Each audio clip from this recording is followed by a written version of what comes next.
दिल्ली की जामा मस्जिद के शाही इमाम जब हज यात्रा पर गए तो एक स्थानीय निवासी ने उनसे कहा कि अरे आप तो हिंदू हैं। अब इमाम को तो इस बात से चौंक नहीं था और चौंक करके उन्होंने कहा, अरे मियां क्या बात कर रहे हो, हम तो खालिश मुसलमान हैं। अब जब इमाम ने उनसे उन्हें हिंदू कहने का कारण पूछा तो वो स्थानीय निवासी ये बोला कि हम यहाँ सारे हिंदुस्तानियों को हिंदू ही कहते हैं, चाहे वो अपने आप को कुछ भी कहें। अब भी समय है, मान जाओ, तुम्हारी पहचान तुम्हारे लिए चाहे कुछ भी हो और सारे संसार के लिए हर हिंदुस्तानी हिंदू ही है। इसे जितना शीघ्र समझ लोगे उतना सबके लिए अच्छा होगा। ब्रिटेन में शेक्सपियर और शॉ, जर्मनी में गोयत और शोपेनहावर, फ्रांस में रूसो और वॉल्टेयर, रूस में टॉलस्टॉय और गोर्की तथा भारत में वाल्मीकि और कालिदास उतने ही अनिवार्य हैं जितने की रोटी, कपड़ा और मकान। आप इनसे अलग अपनी पहचान बना ही नहीं सकते। जो लोग दुनिया को एक झंडे के तले देखना चाह रहे थे वो खुद टूट रहे हैं। इस्लाम और ईसाइयत के न जाने कितने धड़े बन चुके हैं। कम्युनिस्ट ज्वार राष्ट्रवाद की चट्टान से टकराकर 100 टुकड़ों में विभाजित हो गया है। अब बात को कान खोलकर सुनिएगा।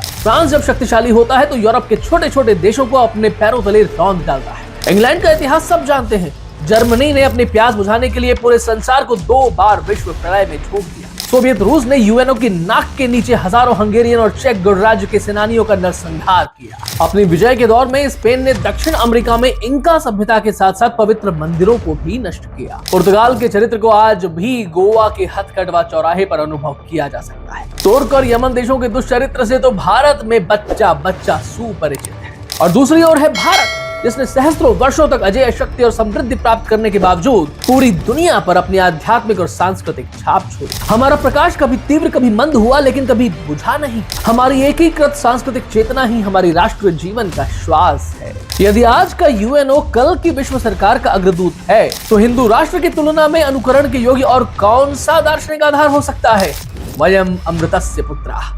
बात अच्छी लगी हो तो वीडियो को लाइक करें, चैनल को सब्सक्राइब जरूर करें, अपने कमेंट करें और इस बात को, इस चर्चा को 5 लोगों के साथ में शेयर करके अपना काम भी जरूर करें। अभी के लिए इतना ही। वंदे मातरम, जय श्री राम।